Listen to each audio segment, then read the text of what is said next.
정부가 이르면 1월 말 실내 마스크 해제를 염두에 두고 이달 말까지 최종안을 마련할 계획입니다. 코로나19 신규 환자는 수요일 기준으로 석 달 만에 최고치를 기록했는데 방역당국은 당분간 느린 증가세가 진행될 것으로 판단했습니다.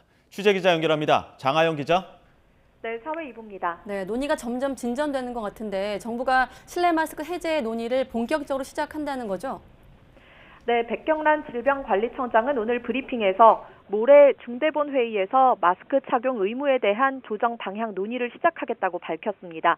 또 오는 15일 공개 토론회와 전문가 자문회의를 거쳐서 이달 말까지는 최종안을 마련하겠다고 말했습니다.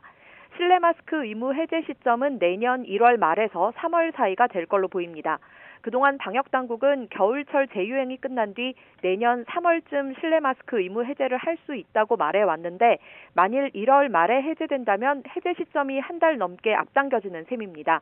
백 청장은 하지만 과태료가 부과되는 의무 조치가 없어지더라도 자율적인 마스크 착용은 상황에 따라 필요할 거라고 말했습니다. 외국과 같은 봉쇄 없이 유행 관리가 가능했던 가장 큰 요인으로 전 국민의 마스크 착용을 꼽으면서 최근 발표된 연구 결과를 언급하기도 했습니다. 들어보시죠.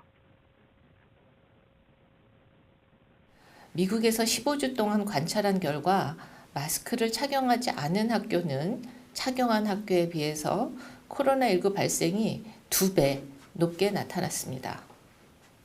이는 여러 학교의 학생이나 교직원 모두에서 공통된 현상이었습니다. 대전과 충남이 내년부터 실내 마스크 착용 의무를 자체적으로 해제하겠다고 밝힌 데 대해서는 지금은 단일 방역 유지가 중요하다고 강조했습니다. 네, 오늘 코로나19 발생 현황도 살펴보죠. 여전히 증가세라고요? 네, 오늘 0시 기준 코로나19 신규 환자는 7만 4,714명으로 집계됐습니다. 어제보다 2천여 명 적지만 수요일 기준으로 12주 만에 최고치입니다. 입원 치료를 받는 위중증 환자도 441명인데 19일째 400명대로 높은 수준을 유지하고 있습니다.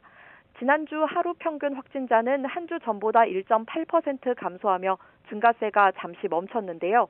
방역당국은 현재를 겨울철 유행의 정점으로 보지 않고 당분간은 느린 증가세가 진행될 걸로 판단했습니다.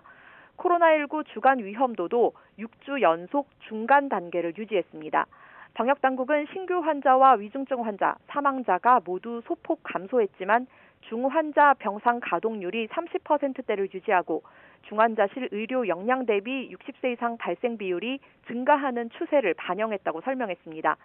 또 최근 코로나19에 감염된 사람 7명 가운데 1명은 2번 이상 걸린 이 재감염 사례고 60세 이상 연령의 이가 백신 추가 접종은 재감염으로부터 스스로의 안전을 지키는 데 가장 중요한 행동이라면서 백신 접종을 독려했습니다. 지금까지 사회 2부에서 YTN 장하영입니다.